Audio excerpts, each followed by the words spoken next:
तनक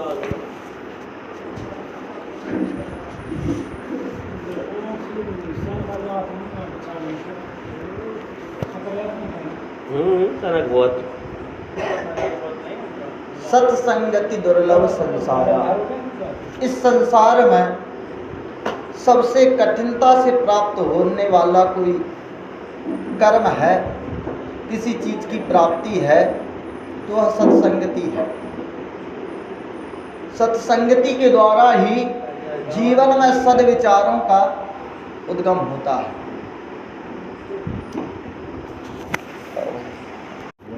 श्री ब्रह्मा जी महाराज से देवताओं ने कहा कि हे भगवान, आपने समाज में जो रावण रूपी राक्षस का निर्माण किया, वह रावण बड़ा आतंकी है और हम देवताओं को अत्यंत क्लेश दे रहा है।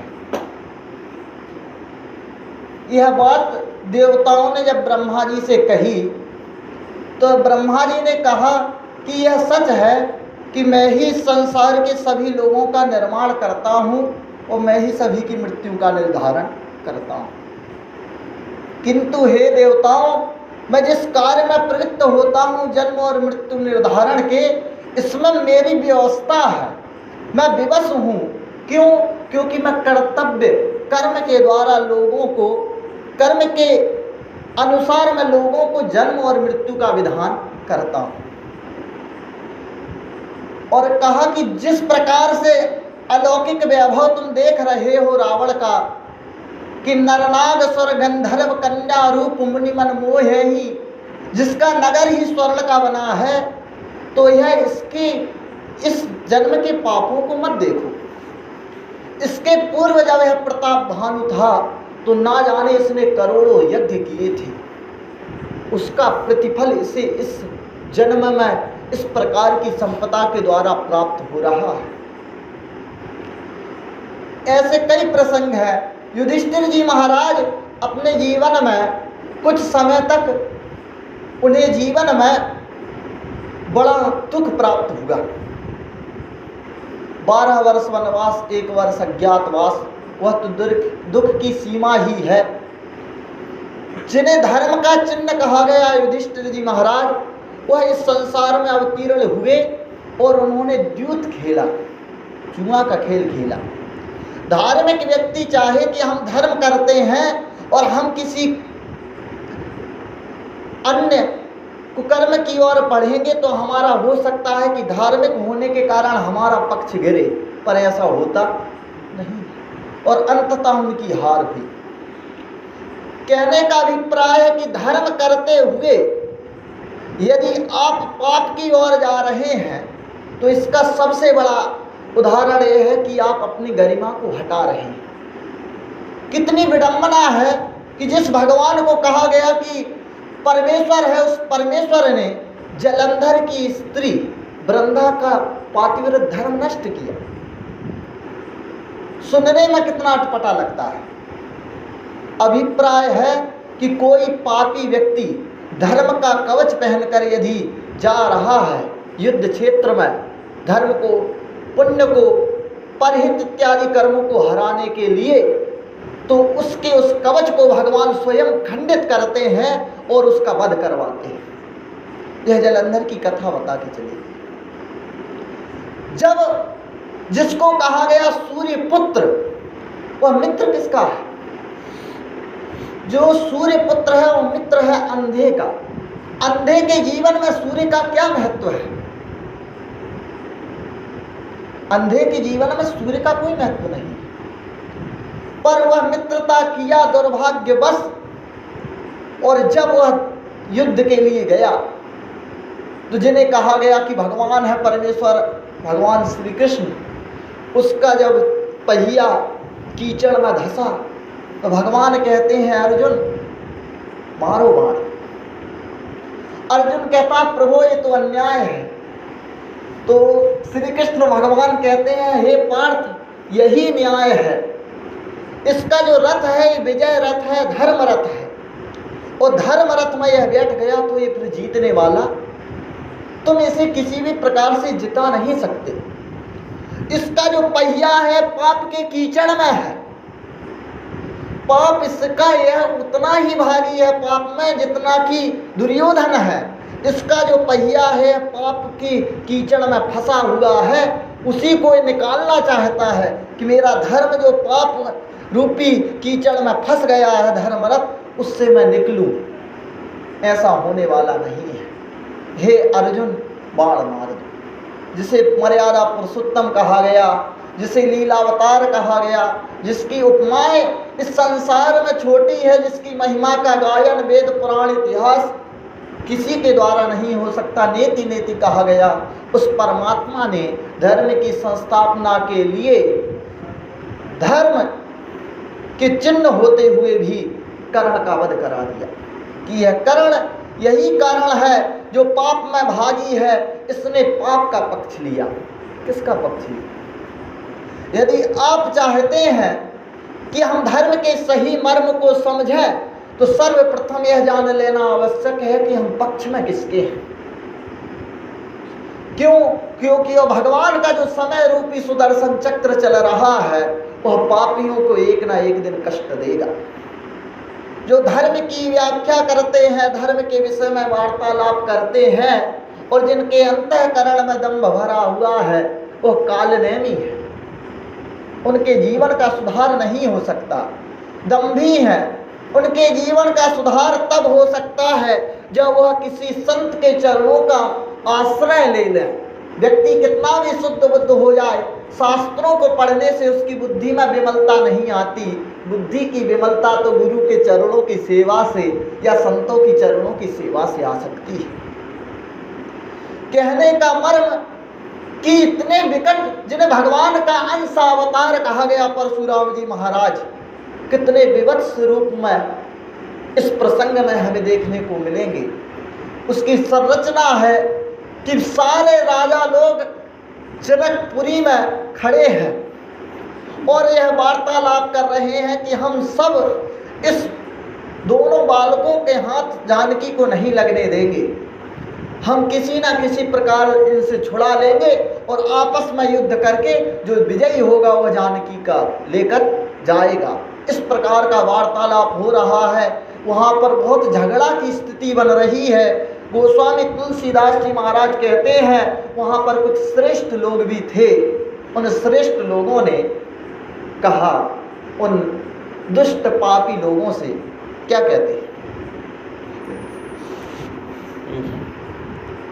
देखो राम नयन भरी तजीर सामद को, लखन रोष पावक प्रबल जान सरब जन हो। लखन सिया राम चंद्र शंकर हरि ओम, जय जय सिया राम, जय जय हनुमान, संकट मोचन कृपा निधान। श्रेष्ठ राजा कहते हैं, हे राजन, भगवान श्री राम को ईर्ष्या मद क्रोध का त्याग करके देखो, अन्यथा आप नहीं देखेंगे तो भगवान श्री लखन जी का जो क्रोध है वह अग्नि के समान है। आप सब उसमें कीट पतंग के समान नष्ट हो जाओगे। बेनते बल जिम चर काबू, जिम सस चह नाग हरि बाबू। वैनते बलि जिम चह काबू, जैसे गरुण का भाग यदि कौआ चाहे तो क्या प्राप्त कर सकता है? गरुण का भाग यदि कौआ चाहे कि मुझे प्राप्त हो तो यह तो उसकी कपोल कल्पना मात्र है। क्यों? क्योंकि उसका वह सामर्थ्य नहीं है कि वह गरुड़ के भाग को ग्रहण कर सके। जिस भाग को सिंह ग्रहण कर सकता है, क्या उस भाग का अधिकारी खरगोश हो सकता है? नहीं हो सकता। जिम चय कुशल अकारन कोई, सब संपदा चह शिव द्रोही। जिम चह कुशल, यदि कोई चाहे हमारी कुशलता इसमें हो कि हम सभी में क्रोध करें, तो जो अकारण ही क्रोध करने वाले हैं, क्या उनका समाज में कहीं कुशल हो सकती है? उनके जीवन से कुशलता तो नष्ट ही हो गई, क्योंकि उनमें सबसे बड़ा दुर्गुण है कि वह अकारण ही क्रोध कर रहे हैं। सब संपदा चाहे शिव द्रोही, शंकर जी से द्रोह करने वाला जीवन में चाहे कि मुझे संपत्ति प्राप्त हो तो क्या हो सकती है? संपत्ति के दाता तो भगवान शंकर है, उनसे द्रोह करके कोई भला कैसे ही संपदा की प्राप्ति कर सकता है? लोभी लोलुप कल कीरत चई, अकलंकिता की कामी लई। लोभी लालची सुंदर कीर्ति चाहे तो कीर्ति दान से आ सकती है। लोभ और लालचपन से किसी के जीवन में कीर्ति का उद्गम हो ही नहीं सकता। लोभी लोलुप कल कीरति चयहि, अकलंकता की कामी लयहि। कोई कामी पुरुष है, काम आसक्त है, वह व्यक्ति चाहे कि हमें कलंक ना लगे तो क्या वो निष्कलंक रह सकता है? कितना भी सयाना व्यक्ति काजल की कोठरी में जाए तो उसको कुछ ना कुछ तो लग ही जाएगा। अर्थात जो कामी व्यक्ति है, पर नारी के विषय में जो चेष्टा करते हैं, वो चाहे कि हमारे जीवन निष्कलंक रहे तो ऐसा होने वाला। भगवान श्री राम के जीवन से यह सोचना चाहिए, हमें सीख लेनी चाहिए कि जीवन निष्कलंक होना चाहिए। जीवन की श्रेष्ठता इसमें है कि व्यक्ति निष्कलंक रहे। और भगवान श्री कृष्ण से ये सीख लेना चाहिए कि जीवन में विषमता कितनी भी हो, मुस्कुराते रहना। मुस्कुराते रहोगे तो जीवन में बड़े बड़े युद्ध देख लोगे और कुछ होने वाला नहीं है। तो अकलंकता की कामी लय ही यह नीति है कि जो व्यक्ति कामातुर रहता है उसे फिर कलंक तो लगना ही है, यहाँ लगे चाहे कहीं लगे। हरिपद विमुख परम गति चाहा, तस तुम्हार लालच नर नाहा। कोई व्यक्ति मोक्ष की प्राप्ति चाहे और भगवान के श्री चरणों का आश्रय ना ले तो क्या उसे मोक्ष हो सकता है? जो भगवान के चरणों का आश्रय नहीं लेता, जो भगवान से विमुख है, उसे तो यह पृथ्वी भी भार स्वरूप समझती है कि यह भार है मेरे ऊपर। तस तुम्हार लालच नर नाहा। उन श्रेष्ठ संतों ने कहा कि हे राजन, तुम्हारा यह विचार जो है कि हमें जानकी की प्राप्ति हो जाए, तो उसी प्रकार है जो पूर्व में कह दिया है कि वैनते कौवे का भाग ले। इस प्रकार तुम काव्य के समान हो, खरगोश के समान हो, तुम कामी हो, तुम्हें ऐसी प्राप्ति होने वाली नहीं है। कोलाहल सुन सिय सकानी, सकी लवाए गई जहरानी। कोलाहल होने लगा, वहाँ पर झगड़े की स्थिति आ गई। कोलाहल आवाज़ों को देख सुनते हुए सीता जी सहम गई और सखी लवाई गई जहरानी। सुनैना जी के पास सारी सखिया जानकी जी को वरमाला के उपरांत लेकर चली गई। राम सुभाय चले गुरु पाई, सिय स्नेह वर्णत मन माही। राम जी तो सरल स्वभाव है, मर्यादा पुरुषोत्तम है, राम उनकी मर्यादा को क्या कहें। राम स्वभाव चले गुरु पाही, जहाँ गुरु जी के पास से आए थे वहीं चल दिए। सिय स्नेह वर्णत मन माही। मन में सीता जी के स्नेह का वर्णन कर रहे हैं कि जानकी जी तो स्नेह की खान है। इतना प्रेम किसी के पास नहीं है, इतना प्रेम किसी के पास नहीं है। अब आपको इस विषय में स्पष्ट कर दें, आप समझें कि जब भगवान श्री हनुमान जी महाराज अर्जुन की ध्वजा में थे, कपिध्वज रथ था, हनुमान जी स्वयं उसकी ध्वजा में निवास करते थे। और भगवान श्री कृष्ण भगवान ने गीता को उपदेश दिया। और चरणों के पास बैठकर अर्जुन ने सुना और ऊपर बैठकर श्री हनुमान जी महाराज ने सुना। हनुमान जी ने सुना, पूरी गीता को श्रवण कर लिया। उसके बाद श्री कृष्ण भगवान ने से कहा हनुमान जी ने कि मैंने महाराज गीता सुन ली है। हनुमान जी से श्री कृष्ण ने कहा कि हे हनुमान, तुमने ऊपर बैठकर कथा सुनी। कहाँ बैठकर? ऊपर बैठकर आपने कथा का श्रवण किया है और मैं नीचे बैठा था, तुमने बहुत बड़ी गलती कर दी। मैं तुम्हें श्राप देता हूँ कि तुम पिशाच हो जाओ। भगवान हनुमान जी को पिशाच किया श्री कृष्ण भगवान ने। हनुमान जी कहने लगे, प्रभु पिशाच होने में कोई आपत्ति नहीं है, अब बताइए मेरी मुक्ति कैसे होगी। तो श्री कृष्ण भगवान ने कहा कि हे हनुमत, तुम गीता पर पिशाच भाष्य लिखोगे, उस भाष्य की पूर्ति होते ही तुम्हें जो है मुक्ति हो जाएगी। तो गीता पर जो सबसे मर्म का भाष्य लिखा गया, उस श्री हनुमान जी महाराज ने पिशाच भाष्य लिखा। और उसी यह भगवान, और वही श्री लवकुश महाराज जब भगवान को कथा श्रवण कराते हैं, रामायण वाल्मीकि रामायण में एक प्रसंग है, गोस्वामी तुलसीदास जी ने इसका वर्णन नहीं किया।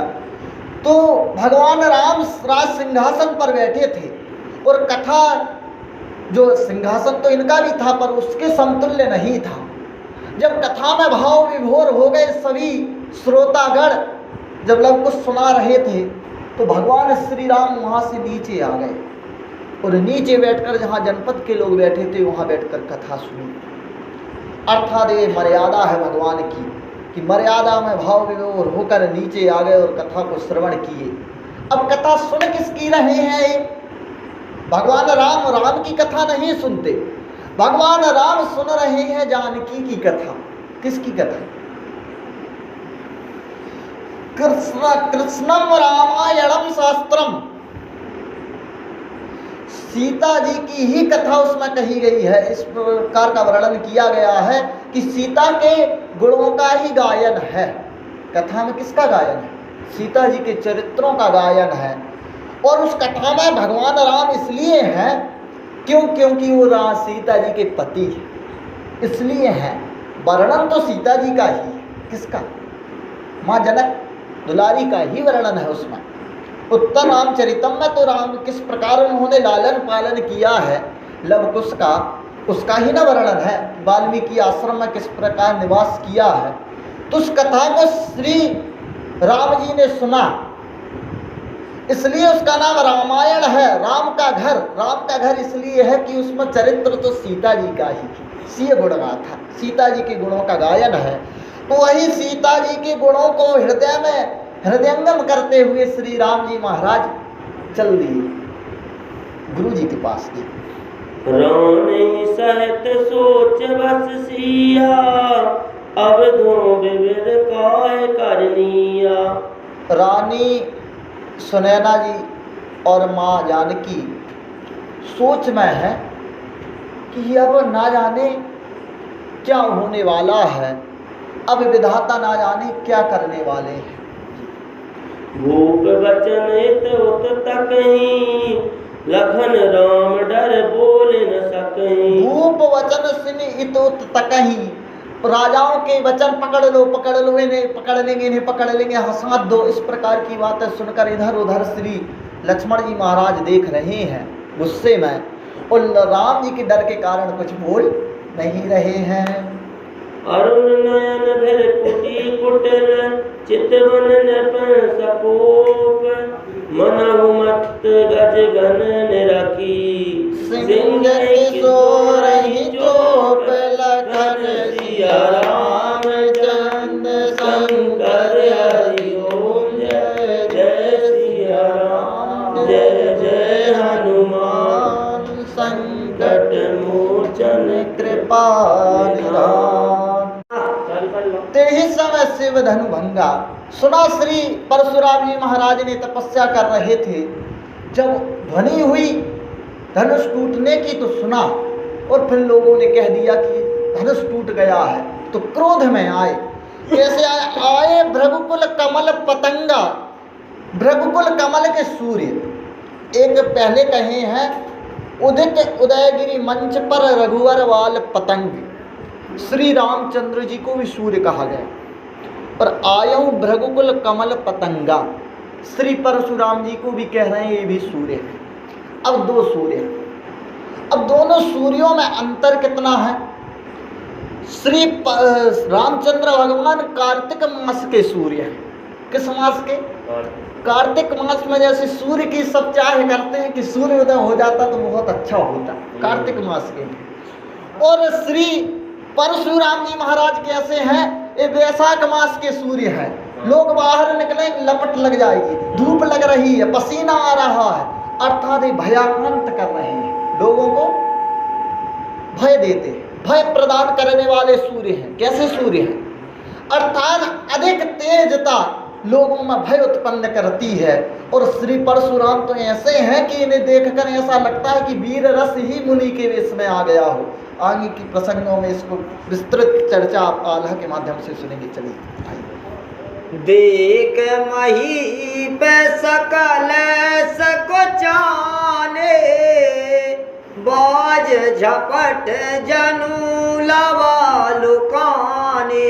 जो लोगों में खलबली मच रही थी, श्री परशुराम जी महाराज के आते ही यह ऐसे छिप गए जैसे बाज के आने से लावा अर्थात बटेर छुप जाती है।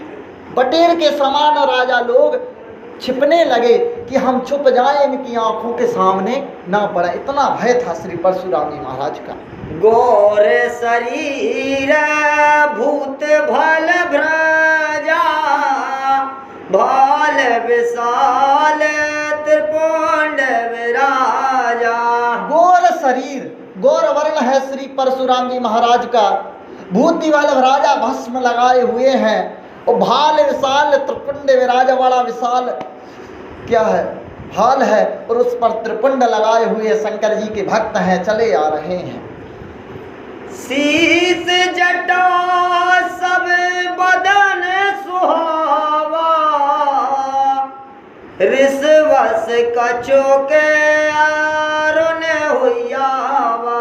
शीस जटा, सिर पर जटाएं हैं, चंद्रमा के समान मुख है, पर गुस्से में आ रहे हैं तो लाल पड़ गया है। लाल चंद्रमा के समान श्री परशुराम जी का मुख है और चले आ रहे हैं। भृगोटी कुटिल नयन रिसराते, सहजहु चित्तवत मनोहु रिसाते। भृकुटी कुटिल टेढ़ी भौहें हैं, नयन रिसराते आंखें लाल है, सहजम चित्तवत मनहु रिसाते। सहज ही देख लेते हैं तो लोग कहते हैं कि ये तो गुस्से में है। तो गुस्से में होंगे तो किस प्रकार से आग ही बरसाते चले आ रहे हैं। सब कांद और बाहु विशाला, और चारु जाने मालो मृग छाला। प्रसव कंध, जिस प्रकार बैल का स्कंद बढ़ा उठा रहता है उसी प्रकार उनका कंधा उठा है। और बाहु विशाला, बड़ा ही विशाल हृदय है। चारु जनेऊ माल मृग छाला, जनेऊ धारण किए हुए हैं और मृग छाला को पहने हुए श्री परशुराम जी महाराज जनकपुर में आ रहे हैं। कटी मुनि वसन तूने दुई बांधे, धनुसर कर कुठारु कल कांधे। श्री परशुराम जी महाराज दोनों कमर के दोनों तरफ तरकस रखे हुए हैं, धनुसर हाथ में धनुष बाण लिए हैं और कंधे पर जो है परशु को धारण किए हुए चले आ रहे हैं। शांत वेशु करनी कठन, और बरनी न जाई स्वरूप, धरि मुनि तनु जनु वीर रसो, आयहु जय सब भूप लखन सिया राम चंद शंकर हरि ओम जय जय सिया राम जय जय हनुमान संकट मोचन कृपा निधान। शांत वेश, जैसे मुनि लोग शांत रहते हैं, वेश ऐसा है कि शांत है। करनी कठिन, और कर्म ऐसा करते हैं कि कठिन लोगों को जो है आश्चर्य हो जाए। वर्णि न जाई स्वरूप, स्वरूप का तो वर्णन ही नहीं हो सकता। धरि मुनि तनु जनु वीर रस, ऐसा लग रहा है कि मुनि के वेश में वीर रस ही आ गए हैं। कैसे वीर रस के समान आए हैं। कवि ने इस पंक्ति को बड़े भाव में लिखा कि दुष्टों के काले जमद अग्नि के लाल ब्रह्मचारी जो वाल मदमस्त सी चाल है, कंठ में माले और हाथ में भाल, कंधे कुठार जिनकी बात ही कमाल है, आंखें जिनकी लाल मृग चर्म दुसाल, त्रिपुंड है भाल जिनके गुरु महाकाल है, कालों के काल जिन्हें कहे महिपाल सब, नाम परशुराम इनकी महिमा विशाल है, नाम परशुराम इनकी महिमा विशाल है, विशाल महिमा है इनकी। और इस प्रकार श्री परशुराम जी महाराज वहां आते हैं जी। देखत भृगुपति बेसो कराला, उठे सकल भय बिकल भुआला। श्री परशुराम जी महाराज के आने मात्र से सारे राजा लोग खड़े हो गए, बिकल दुखी हो गए। इस प्रकार दुखी हुए जैसे बाज को देखकर बटेर दुखी हो जाए, इस प्रकार से अर्थात भयभीत भयाक्रांत हो गए जी। पितु समेत कहीं कहीं निज नामा,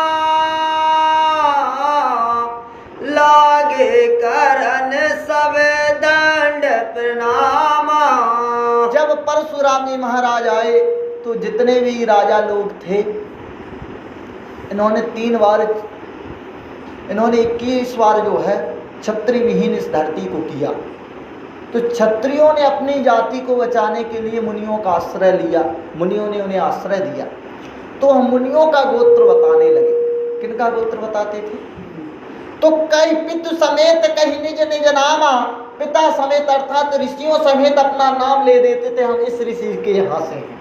और लगे करन सब दंड प्रणाम, दंड के समान गिरकर श्री परशुराम को प्रणाम कर रहे हैं और बस चले जा रहे हैं, दूर जा रहे हैं। कैसे जी? जेहि सुभाचित वही हित जानी, और सो जानहि जनु आए खुटानी। जेहि स्वभाव चित्त वही हित जानी, अपना जानकर श्री परशुराम जी से देख लेते हैं तो यह समझता है कि आज मेरी आयु खत्म हो गई। अपना समझ के यदि देख लें तो आयु, लोग समझ रहे हैं कि हमारी तो आयु आज खत्म है, अब हम बचने वाले नहीं है। इस प्रकार का भय है। जनक बहोर आई सिरुनावा, सिय बुलाई प्रणाम करावा। जनक जी महाराज ने आकर चरण में सिर झुकाया, परशुराम जी महाराज के सिय बुलाई प्रणाम करावा। सीता माता को बुलाया गया और सीता माता जी ने श्री परशुराम जी महाराज को प्रणाम किया। आशीष दीन सुखी हर सानी, निज समाज ले गई सयानी। आशीष दीन आशीर्वाद दिया। श्री विश्वामित्र जी महाराज बाद में आते हैं, जानकी जी पहले आई। जानकी जी को श्री परशुराम जी महाराज ने सौभाग्यवती भव आशीर्वाद दे दिया और निज समाज ले गई सयानी। सखियां चतुर्थी तुरंत ही वहां से लेकर चली गई। विश्वामित्र मिले पुनियाई,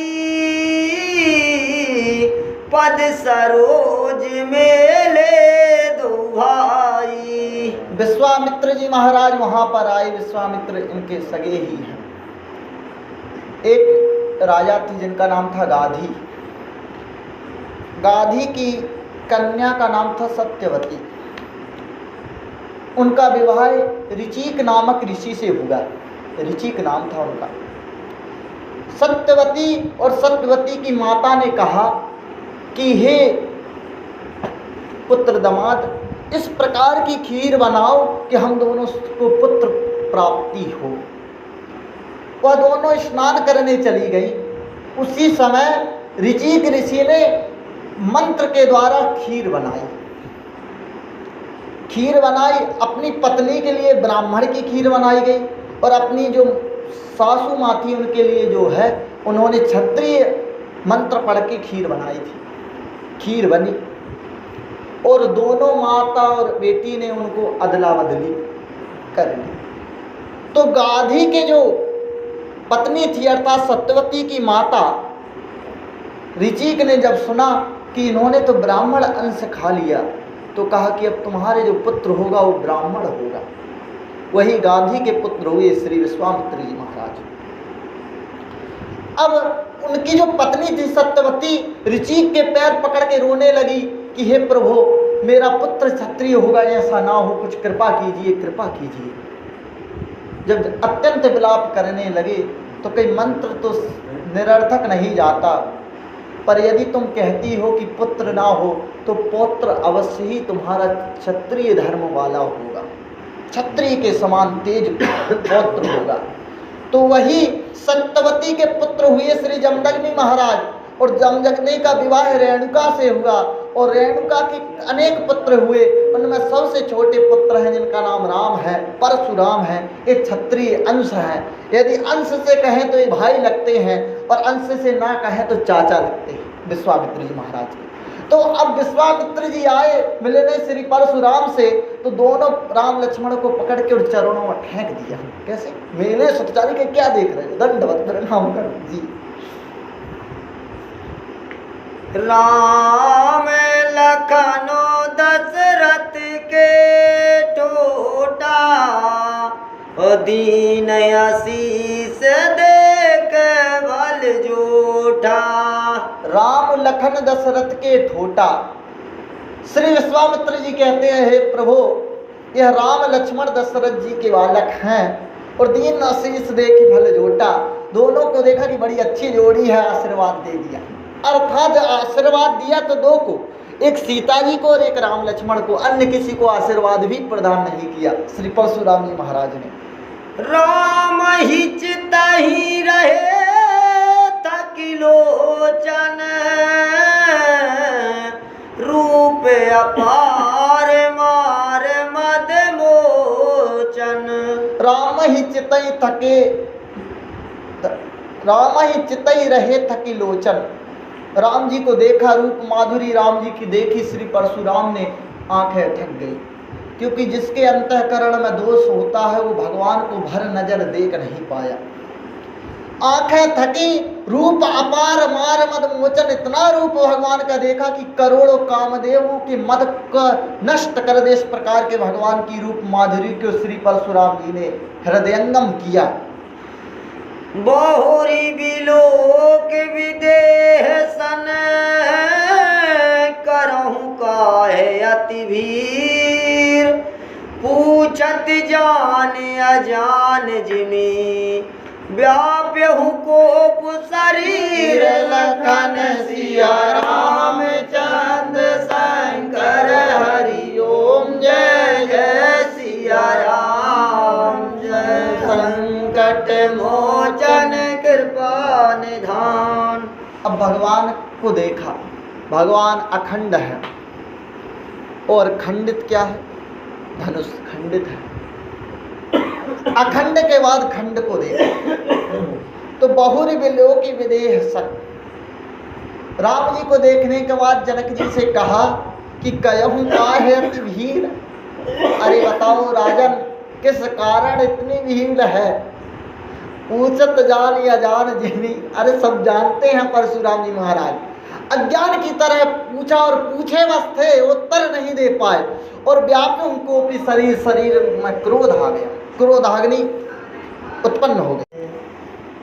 समाचार कही जनक सुनाए, जेहि कारण मही पे सब आए। फिर श्री जनक जी महाराज ने श्री परशुराम जी को बताया कि धनुष यज्ञ हो रहा था प्रभु, जिसके कारण समस्त राजा लोग यहाँ पर सम्मिलित हुए। फिर श्री परशुराम जी महाराज ने देखा, सुन बचन फिर अनंत निहारे, देखे चाप खंड मही डारे। सुनत वचन फिर अनंत निहारे, देख चाप खंड मही डारे।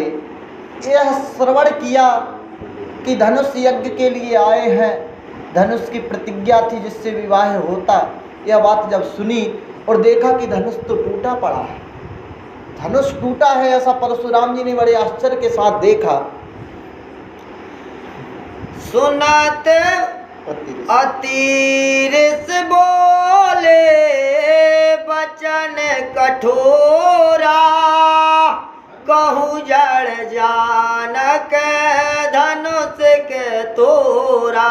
अतिरस बोले वचन कठोरा, कठोर वचन में श्री परशुराम जी महाराज ने कहा कि कहो जड़ जनक यह धनुष किसने तोड़ा है, यह बताओ कि इस धनुष को किसने तोड़ा है।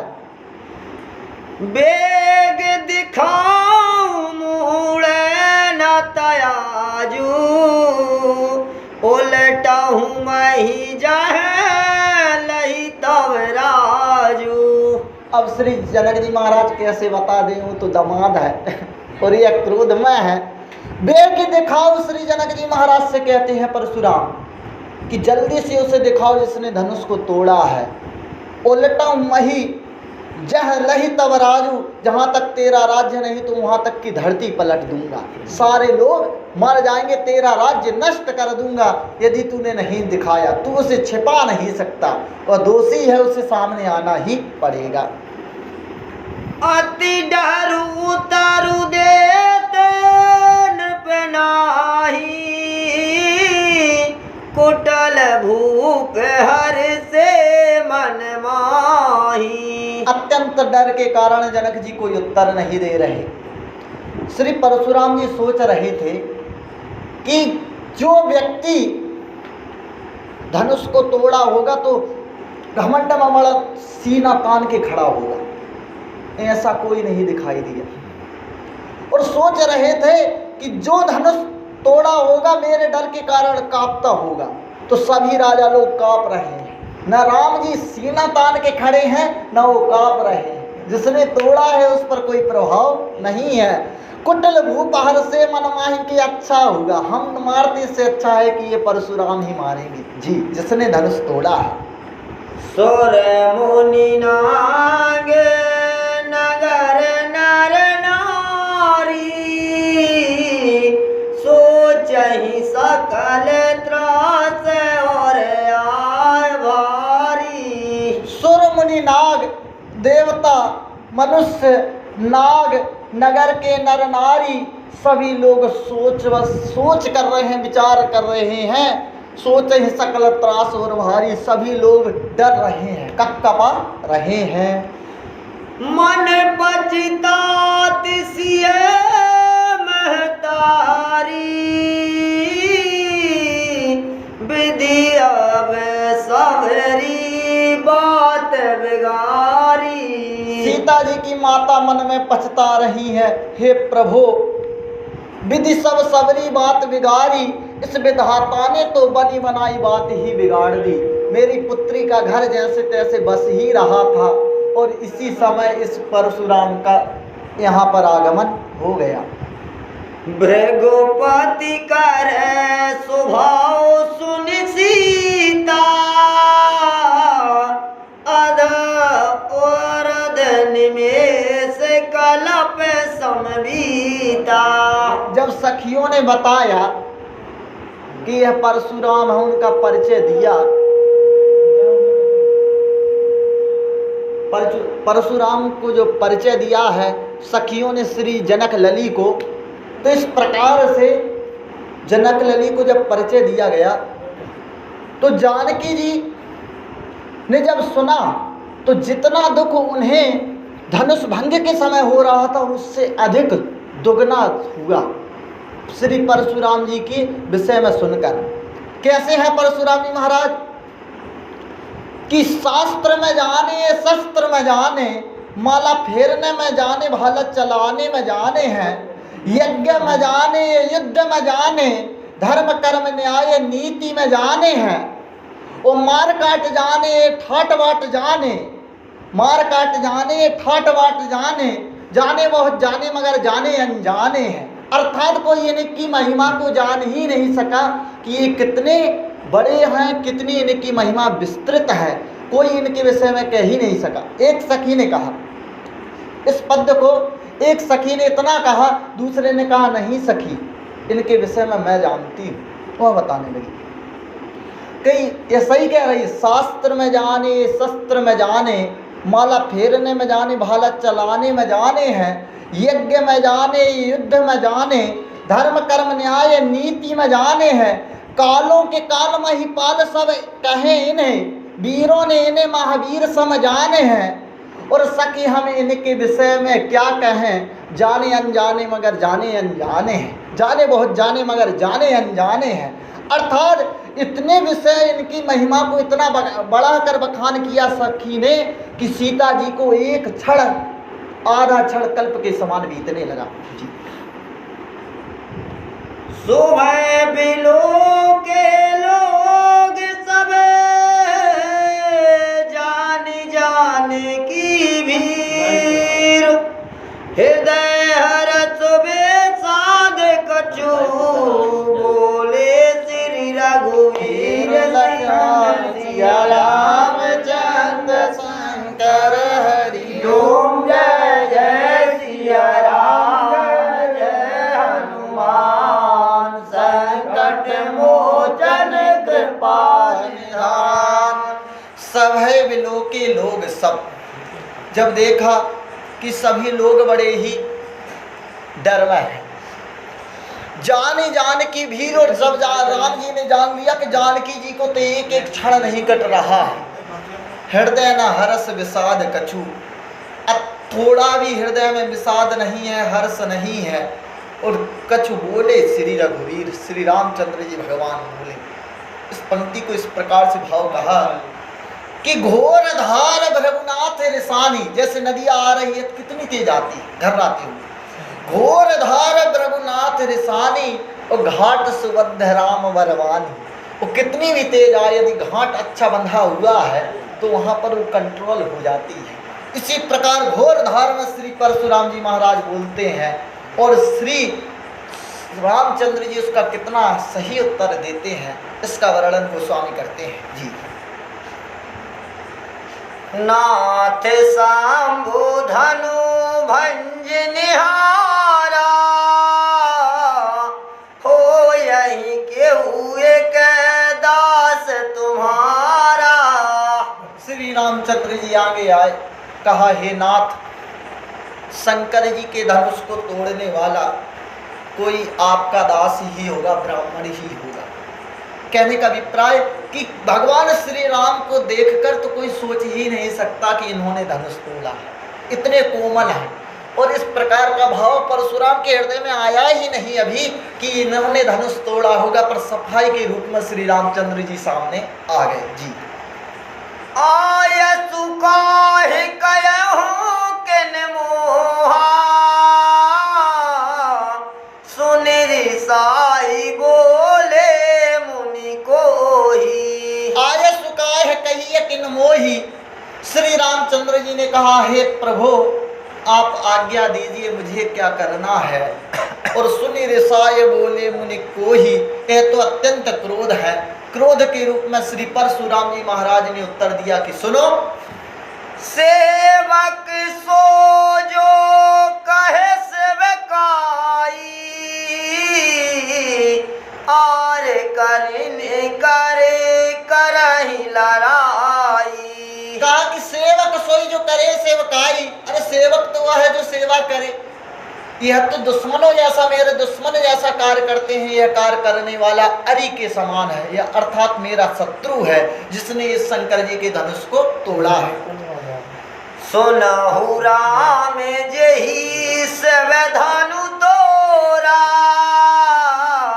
सहस बहु समय सोर पुमोरा। श्री परशुराम जी महाराज ने कहा कि सुनहु राम यही शिव धनु तोड़ा, हे राम जिसने शंकर जी के धनुष को तोड़ा है, सहस बाहु समसूरि पुमोरा, सहस्त्रार्जुन के समान मेरा शत्रु है। यह हुआ कि जमदग्नि ऋषि जी महाराज के पास कामधेनु गाय थी। है वंशी जो थे महेश्वर के राजा क्षत्रिय, उन्होंने वहाँ पर गए जमदग्नि के आश्रम में, कामधेनु का इच्छा पूरी करती है। बहुत सेना आई थी, बहुत राजा मंत्री लोग आए थे, कामधेनु की कृपा से सबको स्वादिष्ट भोजन करवाया। और राजा लोग गाय मांगने लगे कि हे ऋषि हमें गाय दे दीजिए। तो गाय तो ऋषि दे रहे, कहे कि ये तो मुझे देवताओं की कृपा से प्राप्त है। और छुड़ाने लगे तो इसमें क्या हुआ कि छुड़ा रहे थे तो गाय भागकर कामधेनु स्वर्ग लोक को चली गई। और यह जो है इनको बड़ा पश्चाताप हुआ। तो श्री परशुराम जी महाराज गए और उनको एक को काट के चले आए। अब आए पिताजी के पास, पिताजी ने कहा पुत्र तुमने अपराध किया है, यह अच्छी बात नहीं है, जाओ पूरी पृथ्वी की परिक्रमा लगा कर आओ। पूरी पृथ्वी की परिक्रमा लगाने के लिए श्री परशुराम जी महाराज चल दिए। परशुराम जी महाराज चले और 1 वर्ष के अंदर ही किसी उसी है वंशी क्षत्रिय ने जमदग्नि को हाथ उतार दिया, मृत्यु हो गई। उनकी माता बहुत छाती पटक रही थी। किसी कवि ने कहा उन्होंने 21 बार छाती पटकी, इस प्रकार का वर्णन कर दिए। रेणुका माता थी। तो इन्होंने कहा कि वो सहस्त्रार्जुन है, उसकी हजारों भुजाएं हैं, मैं उसको तोड़ दूंगा। सहस्त्रार्जुन इतना बड़ा वीर था कि वह यदि नर्मदा जी में खड़ा हो जाता था और ऐसे भुजा कर देता था, थम जाती थी नर्मदा जी। बहुत बड़ा वीर था और नर्मदा जी के जल पीते थे। श्री जामवंत जी महाराज वो भी बहुत बड़े वीर थे। तो श्री सहस्त्रार्जुन अर्थात पिता को जिसने मारा है वो है सहस्त्रार्जुन, और जिसने धनुष तोड़ा है वो मेरे पिता के समान शत्रु है। पिता का जिसने वध किया था वो जितना बड़ा शत्रु है, इस धनुष को तोड़ने वाला भी में उसी समान शत्रु है। इस प्रकार कहा। सो बिलगाऊं रिझा बिराहे समाजा, नाता मारे जही सब राजा। सो बिलगाऊं विहाई समाजा, परशुराम कह रहे हैं कि वह मुझसे दूर हो जाए। यहाँ से क्या करे, दूर ही हो जाए। जो सो बिलगाई विहाई समाज, जहाँ राजा है उनसे अलग हो जाए। न तुम्हारे जन यही सब राजा, नहीं तो जितने राजा हैं सबको मारूंगा, एक को छोड़ूंगा। किसी ने कहा कि ये क्या भाव है कि भाई देखिए, यदि पिसी है और घुन है तो घुन पिसे चाहे पिसी पिसे, पिसना तो सभी को है। अर्थात जो साथ दे रहा है वो भी क्या है, शत्रु है। अर्थात मैं किसी को छोड़ने वाला नहीं। बहुत बड़े वीर थे इसलिए उन्होंने ऐसा कह दिया। सुन मुनि बचन लखन मुस्काने, बोले परशुधर ही अपमाने। परशुराम जी, अब राम जी ने कितनी कोमल वाणी कही। राम जी की तो उदार ही चरित्र है। इनाथ संबुधन भंजन हारा, हुई है कोई एक दास तुम्हारा।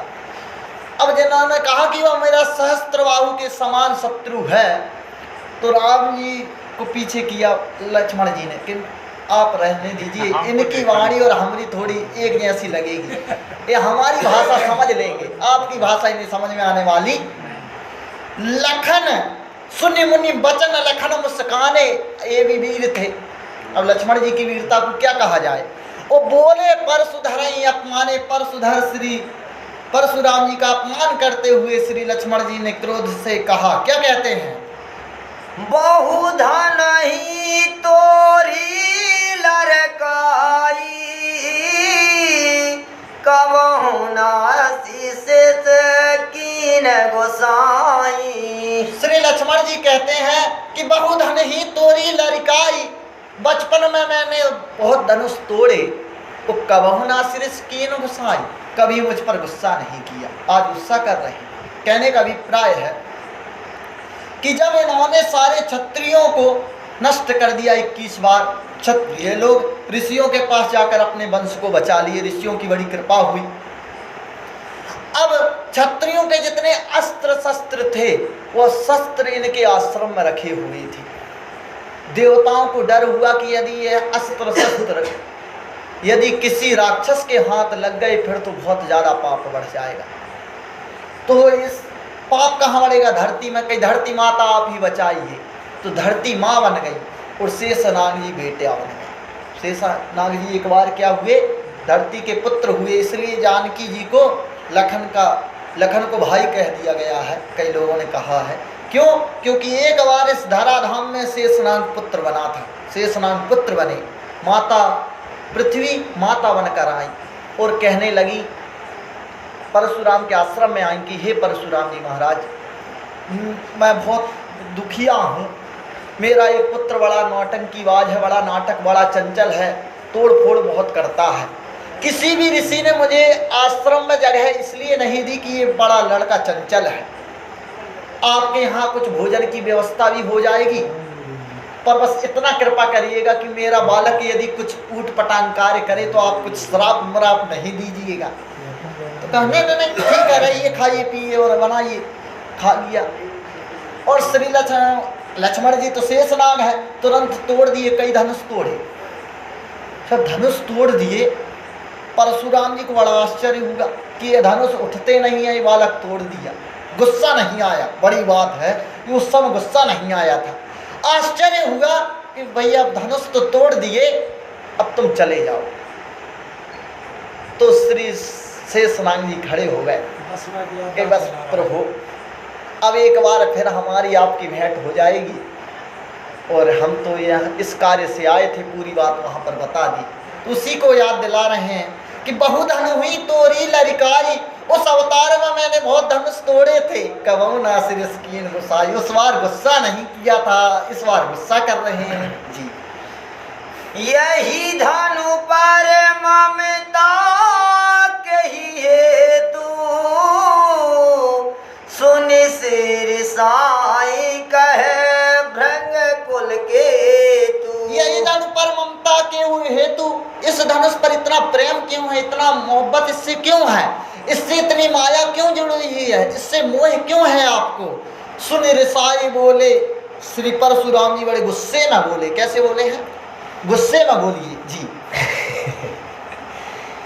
रे नृप बालक काल बस, बोलत तो ही न सवार, धारा ही समेर तो पुर धनु, विदित सकल संसार, लखन सिया रामचंद्र शंकर हरि ओम, जय जय सिया राम, जय जय हनुमान, संकट मोचन कृपा निधान।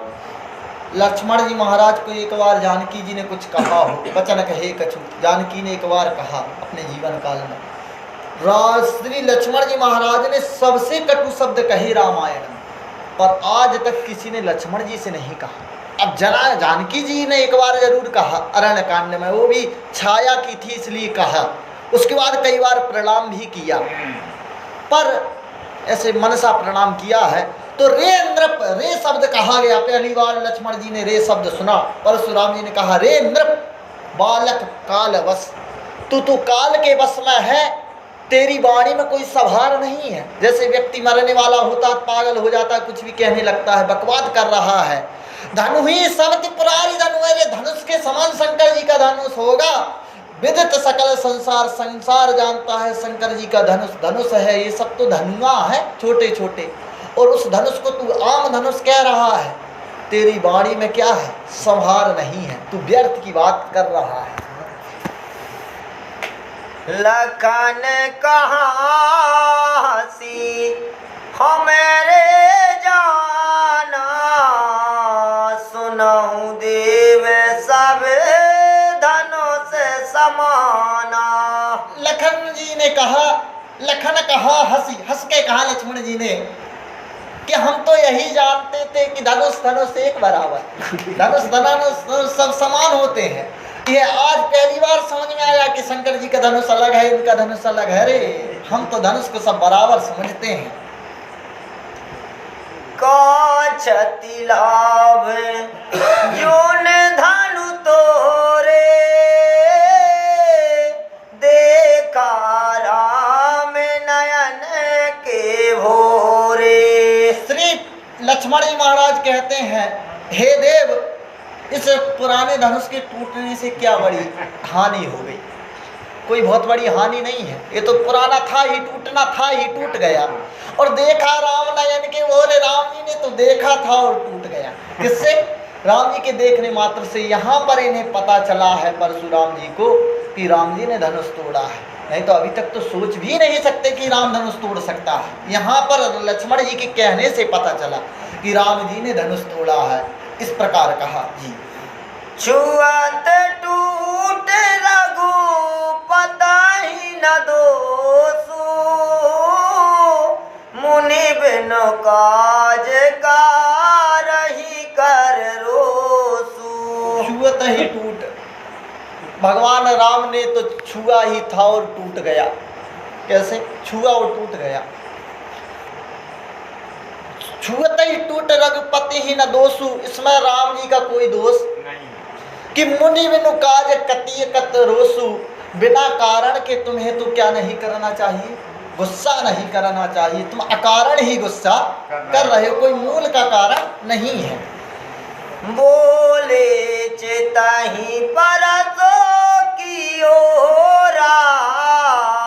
रे, सट सुनहि स्वभाव न मोरा। बोले चितई परस की ओर आया से किए, परस नहीं देख रहे तो, फरसा नहीं देख रहा इसलिए ज्यादा बोल रहा है।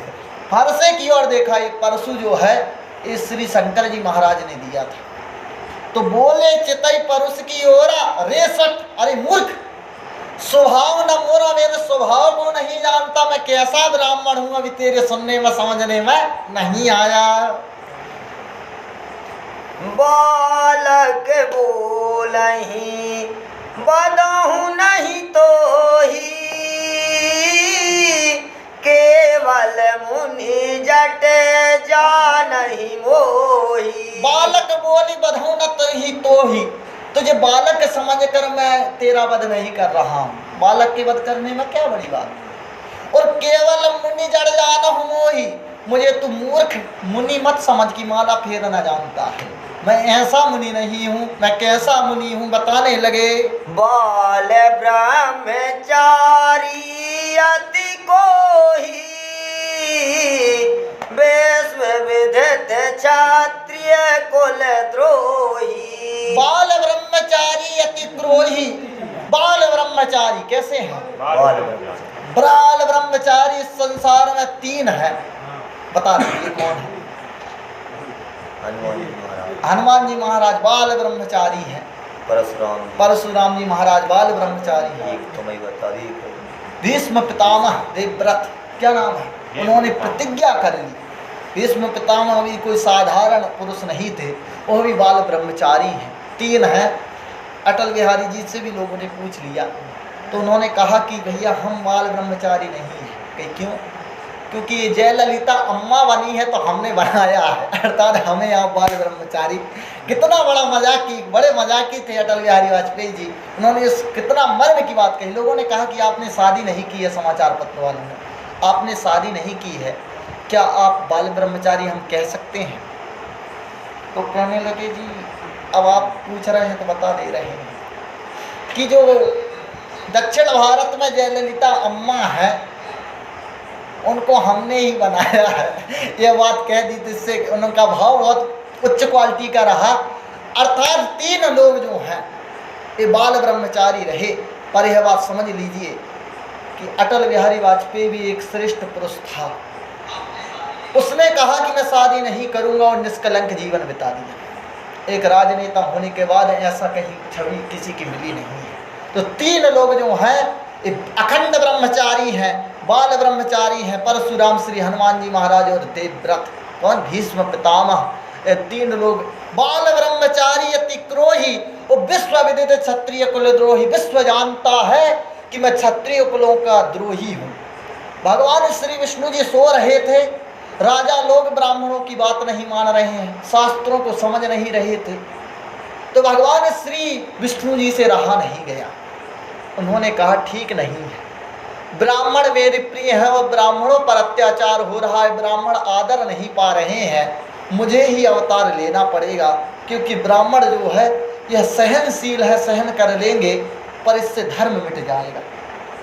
भगवान श्री विष्णु भगवान ने छठवें अवतार के रूप में क्या परशुराम का रूप लिया कि परशुराम विष्णु के छठवें अवतार परशुराम की जय जयकार, ऐसा लोगों ने कहा। तो विश्व विदित क्षत्रिय कुल द्रोही, तो किन द्रोहियों को मारा? क्षत्रिय कुल में जो पापी थे उन्हीं का वध किया गया। किनका? जो पापी थे। और अन्य राजा लोगों ने उनको क्या कर लिया कि हम तो आप ही के सेवक हैं, सिर झुका लिया, तो उन्हें क्यों मारेंगे? इस प्रकार वो रहे कि डगर डगर में चर्चा जिनके, जिस समय ऐसे राम जी का अवतार हो गया तो राम जी की लीला चलने लगी। जब परशु का अवतार हुआ था तो डगर डगर में चर्चा जिनके, नगर नगर सब महिमा गाते, और मगर मगर तुम कभी न सुनना गुस्से में जब परशु गाते। और अगर तगर की करो तैयारी, विप्र सभा में जब वो आते और भंवर भंवर में नर फंसे ऐसे लपेट ले जाते। जैसे कि भंवरे में कोई, भंवर में यदि कोई आदमी फंस गया तो डूब गया, मर गया, उसी प्रकार वो ऐसे थे कि उनके पास कोई आ गया तो उसकी हीच कट के फेंक गई। मन विवत्स, जितनी मतलब कि जितना क्रोध और जितना आक्रामक अवतार भगवान का परशुराम का अवतार है, शायद ऐसा तो इतना बड़ा कोई अवतार नहीं था जी।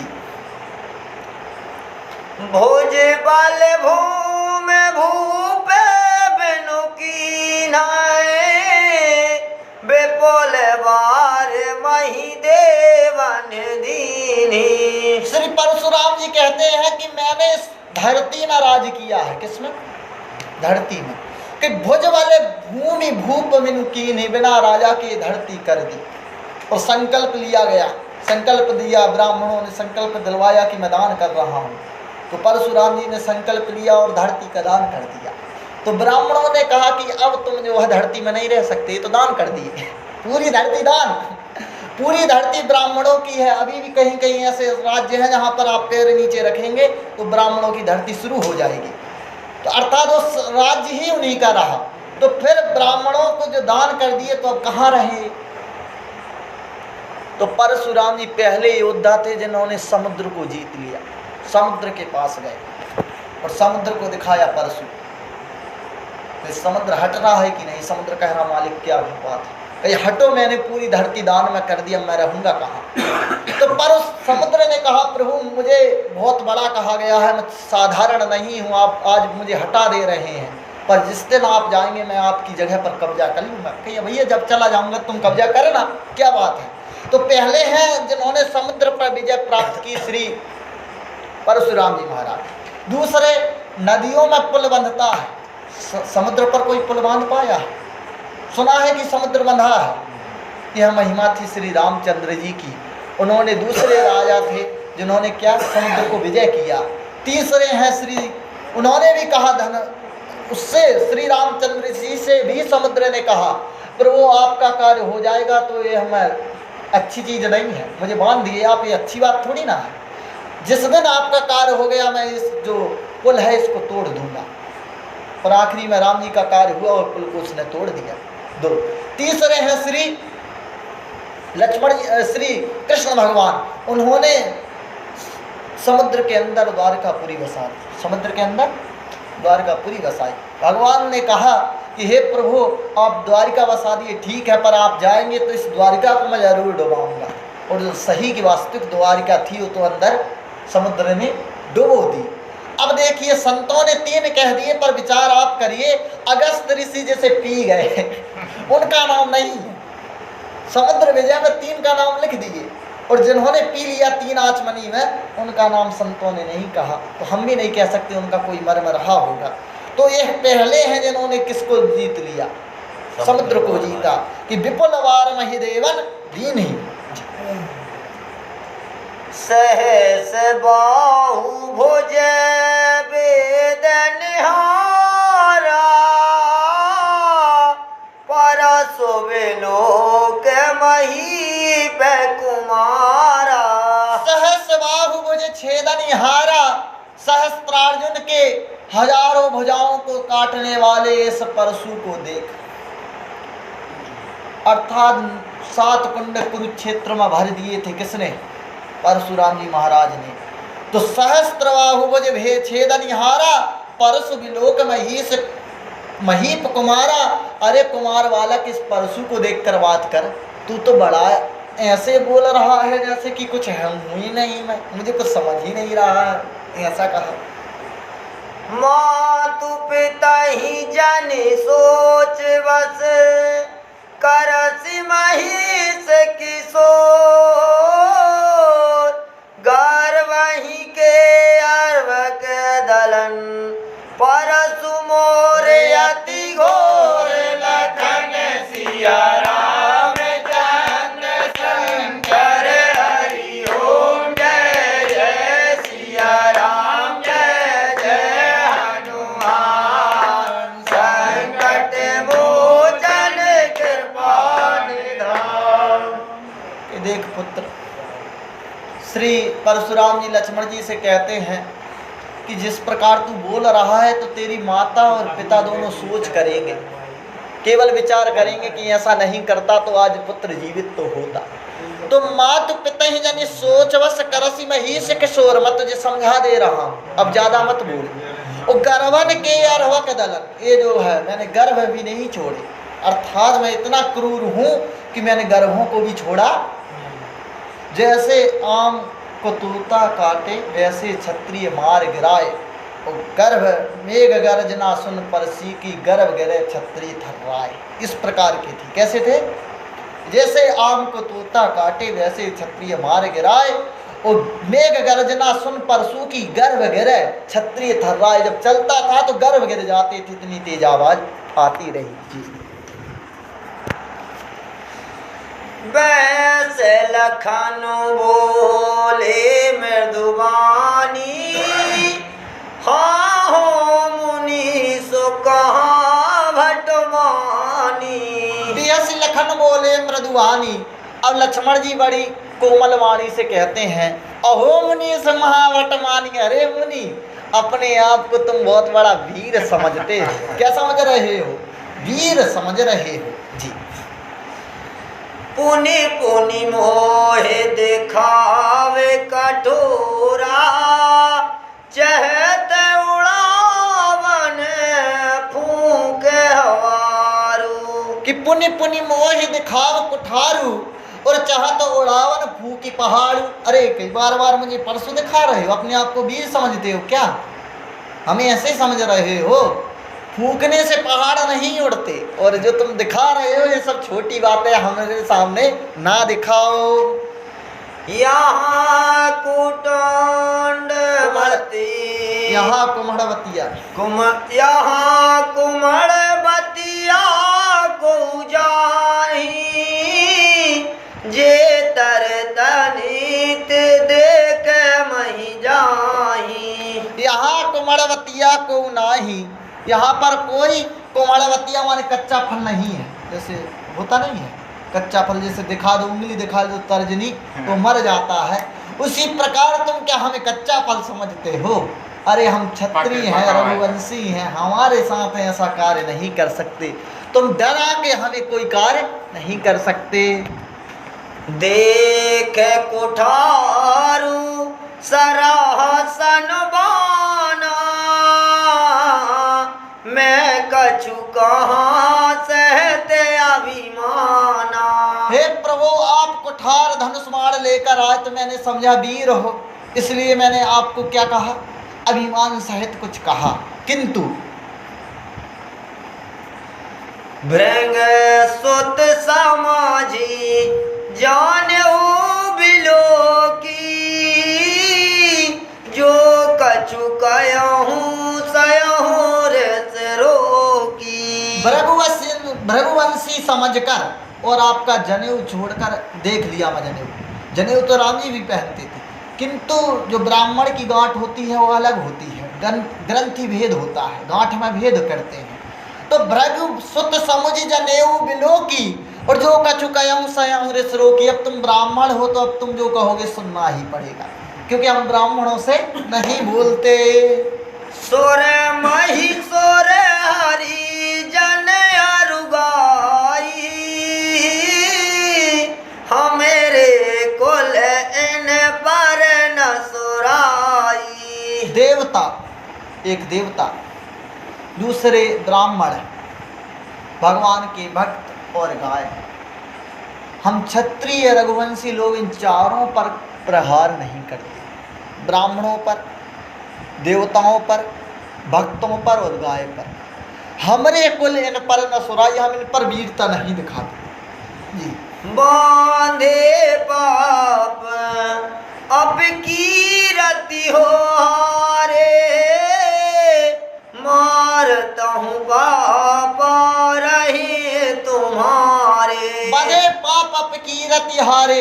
अब हम इनको वध करें, आपका ब्राह्मण है तो हमें पाप लगेगा, और यदि हम आपसे हार गए तो अपकीर्ति होगी। जैसे क्षत्रिय से क्षत्रिय हारे तो भैया तो नॉर्मल बात है। कोई ब्राह्मण हार जाए, क्षत्रिय जो है ब्राह्मण से हार जाए, कहेंगे अरे वो ब्राह्मणों से हार गया, अर्थात अपकीर्ति फैलेगी। अर्थात हम यदि आप मारते हैं तो हमें पाप लगेगा, और यदि हम हारते हैं तो अपकीर्ति होगी। और मारे बधे पाप अपकीरत हारे, मारत हूँ पापरिय तुम्हारे।